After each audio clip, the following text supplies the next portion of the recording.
Hello everyone, আজকে আমরা Tripura joint এন্ট্রান্সের 2025 সনের জন্য কেমিস্ট্রির ইম্পর্টেন্ট চ্যাপ্টার্সগুলি নিয়ে আমি তোমাদের সঙ্গে আলোচনা করব।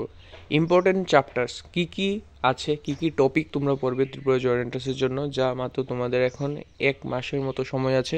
তোমরা নিশ্চয়ই এখন তোমরা চিন্তায় আছো যে কোন চ্যাপ্টারগুলি তোমরা আগে করলে তোমাদের জন্য একটা ভালো হবে। বোর্ড এক্সাম হয়ে গেছে তোমাদের, আশা করি সকলেই ভালো রেজাল্ট করবে।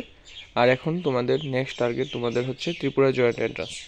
এখন ত্রিপুরা জয়েন্ট এন্ট্রান্সের ক্ষেত্রে আমরা আজকের পুরোটা ভিডিওতে তোমাদের সঙ্গে ডিসকাস করে নেব যে কোন চ্যাপ্টারটা তোমাদের জন্য মোস্ট ইম্পর্টেন্ট। তো চলো বেশি দেরি না করে শুরু করি আজকের এই ভিডিওটা। কিন্তু তার আগে তোমরা নিশ্চয়ই লাইক, শেয়ার এবং সাবস্ক্রাইব করে দেবে চ্যানেলটাকে। আমি যত তোমাদের সঙ্গে জুড়বো তত তোমাদের জন্য ইম্পর্টেন্ট আপডেটেড ভিডিও নিয়ে আসবো। Let's start today's topic. Important চ্যাপ্টারগুলির মধ্যে প্রথম আছে, তোমরা দেখবে কেমিস্ট্রিকে মূলত 3টা ভাগে ভাগ করা আছে: physical chemistry, organic chemistry and inorganic chemistry. এই 3টা পার্টের মধ্যে আমি তোমাদের জন্য ইম্পর্টেন্ট কিছু বাছাই করে চ্যাপ্টার চুজ করে রেখেছি। তো চলো ডিসকাস করে নিই। প্রথমে আমরা দেখে নেব যে ফিজিক্যাল কেমিস্ট্রি পার্টটার মধ্যে কী কী চ্যাপ্টার ইম্পর্টেন্ট আছে। ফিজিক্যাল কেমিস্ট্রির মধ্যে তোমরা দেখতে পাবে যে মোস্ট ইম্পর্টেন্ট চ্যাপ্টারগুলির মধ্যে প্রথম হচ্ছে কেমিক্যাল কাইনেটিক্স, দেন তারপর হচ্ছে থার্মোডাইনামিক্স এবং তারপর হচ্ছে ইকুইলিব্রিয়াম। এই 3টা চ্যাপ্টার তোমরা নিশ্চয়ই রিভিশন করে দিয়ে যাবে।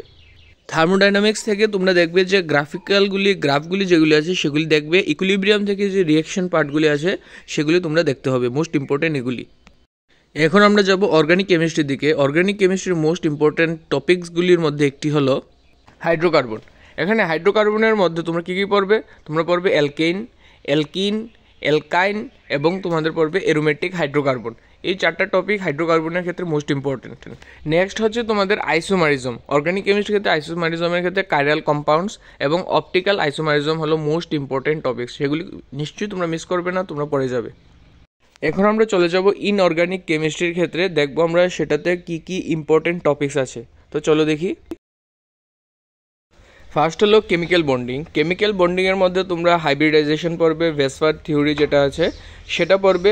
আর সঙ্গে তোমাদের নেক্সট হলো কোঅর্ডিনেশন কেমিস্ট্রি। কোঅর্ডিনেশন কেমিস্ট্রির মধ্যে তোমরা পড়বে লিগেন্ড সম্পর্কে, লিগেন্ডের A to Z সব কিছু পড়ে নেবে। তারপর আসবে প্রপার্টিস অফ কমপ্লেক্সেস, সেখানটাও তোমরা পড়ে নেবে। তারপর আরেকটা মোস্ট ইম্পর্টেন্ট টপিক হচ্ছে তোমাদের পি ব্লক এলিমেন্টস। মনে রাখবে পি ব্লক এলিমেন্টস থেকে তোমাদের নিশ্চয়ই 2টা অথবা 3টা কোশ্চেন আসবেই তোমাদের। তো নিশ্চয়ই সেই পি ব্লক এলিমেন্টটা তোমরা পড়ে যাবে।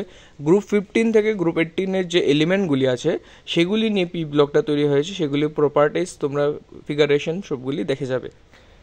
আরেকটা মোস্ট ইম্পর্টেন্ট বিষয় তোমাদের জন্য আমি শেয়ার করতে যাচ্ছি, টেলিগ্রাম গ্রুপে তোমরা নিশ্চয়ই জয়েন করে নেবে। টেলিগ্রামে আমি প্রতিনিয়ত তোমাদের জন্য ইম্পর্টেন্ট MCQs শেয়ার করে যাচ্ছি এবং আমি মক টেস্ট সিরিজও শুরু করে দিয়েছি। গতকালকে থেকে মক টেস্টটা শুরু হয়েছে। আমি প্রতিনিয়ত চেষ্টা করব সপ্তাহে 2টা অথবা 3টা করে মক টেস্ট দিয়ে যেতে, তোমাদের নেক্সট এক্সাম পর্যন্ত তোমাদের যে 1 মাস সময়টা আছে তোমরা যাতে ভালো করে সেটাতে প্রিপারেশন করতে পারো। তো চলো দেখে নিই নেক্সট চ্যাপ্টার কী আছে ইম্পর্টেন্ট। নেক্সট ইম্পর্টেন্ট চ্যাপ্টার হচ্ছে তোমাদের ক্ষেত্রে বায়োমলিকিউলস এবং পলিমার। সেটা তোমরা নিশ্চয়ই দেখে যাবে।